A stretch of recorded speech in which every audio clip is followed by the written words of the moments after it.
আজকে আমি কি রান্না করছি দেখাচ্ছি। আজকে ভাত রান্না করে উঠালাম এই যে। তো সব সময় তো দেখানো হয় যে আমি রান্না বান্না সবজি মাছ এই সব রান্না করি। তো আজকে একটু ভাবলাম যে ভাত রান্না করলাম, এইটাও একটু আপনাদের সাথে শেয়ার করি।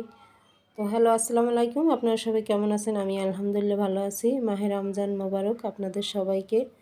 তো এই যে ভাত রান্না করে উঠাইয়া বেড়ে নিলাম। তারপর একটু আমি গরুর কলিজা এইটা ভুনা করেছি, তার সাথে একটু গরুর গোশত দেওয়া হয়েছে আর একটু আলু দিয়েছি, কারণ এই সব দিয়ে তারপর সুন্দরভাবে ভুনা ভুনা করেছি।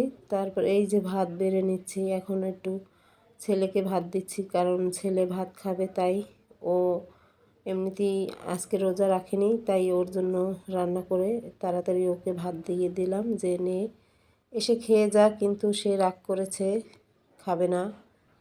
তবু পরে খাবে, ক্ষুধা লাগলে খাবে, না খেয়ে তো আর থাকবে না। আল্লাহ হাফেজ।